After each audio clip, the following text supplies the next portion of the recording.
How do you calculate the pH of acetic acid? Great question. So, how to calculate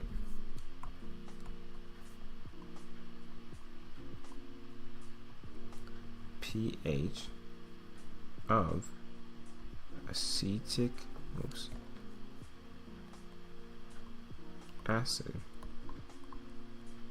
Okay, so with this actually we do need some information here, but the first thing we usually want to start with is finding out the formula for acetic acid in terms of how it works.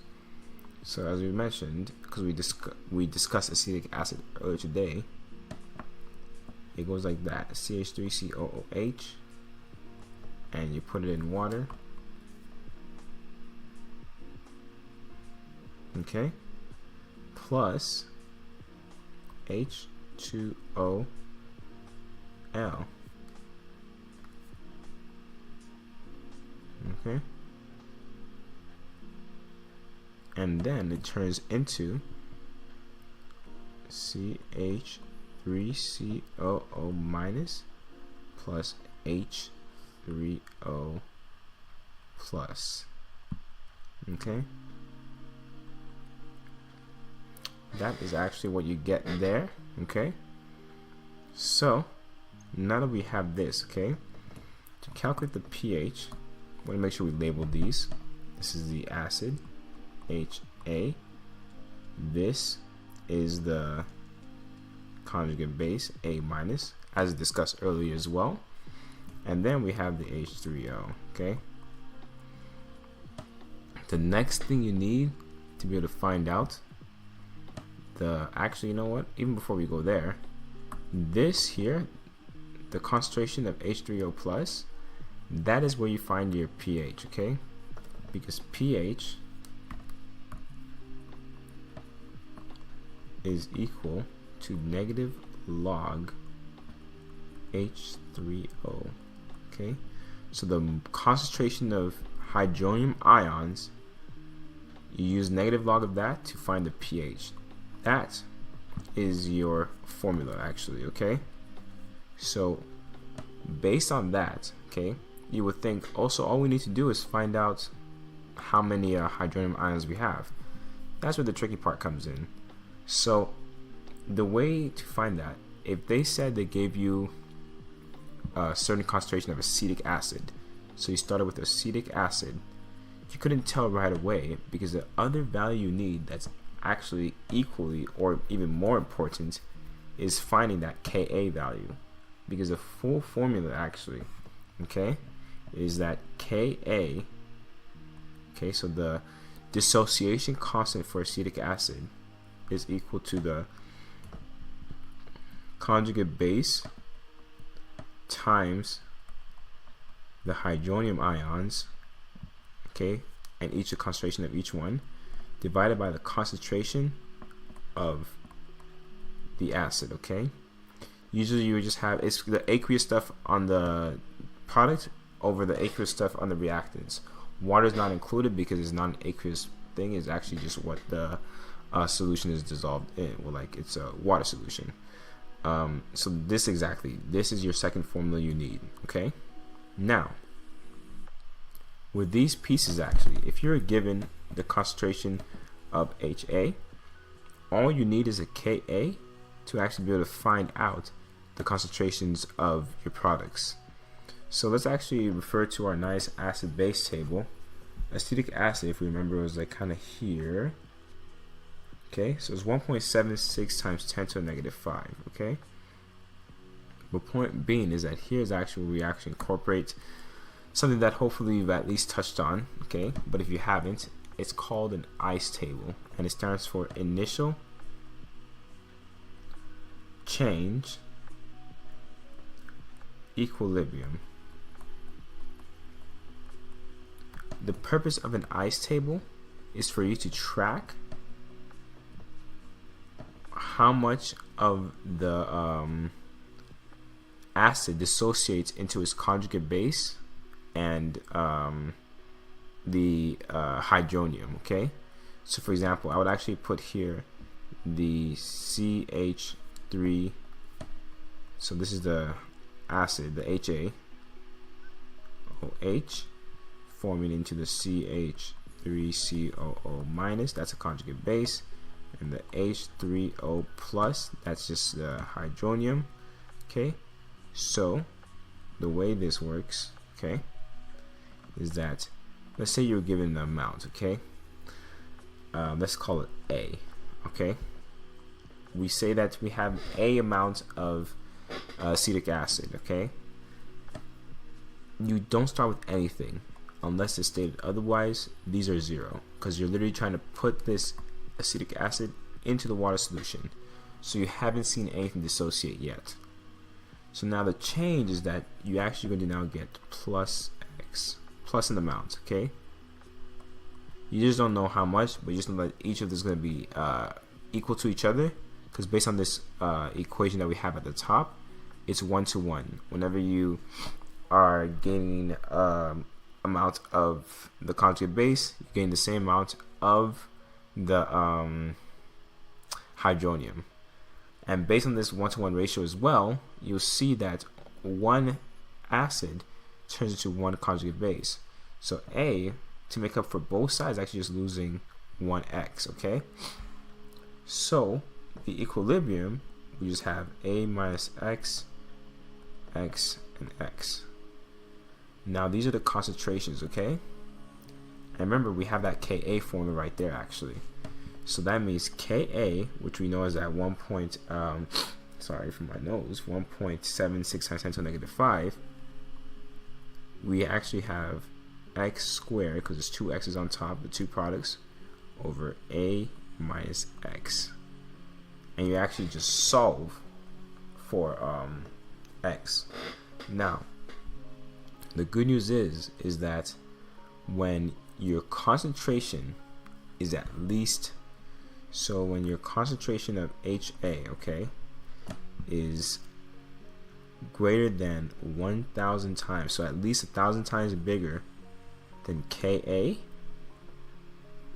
your formula turns into, so like this is a formula that you use, okay, where your formula turns into this: Ka equals X squared over A. Why? Because if your concentration is so much bigger than your K value, it means that you don't dissociate much from your actual reactant side, like what you had in your acid, meaning that, risk speaking, the number doesn't change. It would be like 100 minus 0.01. The change is insignificant. You might as well just say you still have 100. That is effectively what you're doing here, because even when you solve it this way, you actually end up with an answer close to when you actually do factor it in. Now, the thing is that when you do factor it in, when you have values that are much closer, actually, you end up with an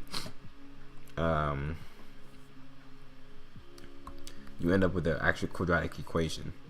So it's Ka minus Ka(x). I'm actually gonna put, so yeah, I'm gonna stick with A, but actually I'm gonna make these B. It's not much of a change, just because I don't want to confuse that with the Ka. Okay. Okay.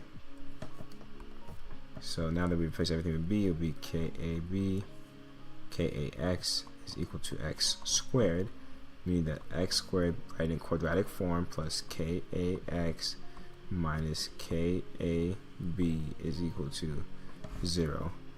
And then you solve for, use a quadratic equation of, you know, B plus or negative B plus or minus 4, B squared minus 4AC over 2A.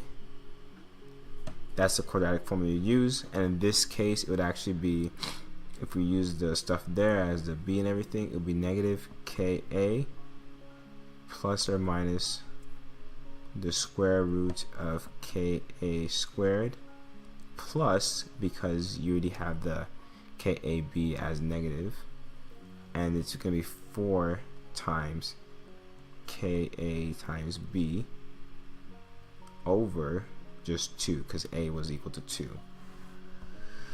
So what I've done effectively is kind of just broken down what you would be solving for if your numbers were close enough between concentration and the K value. Okay, that would be kind of what you do there.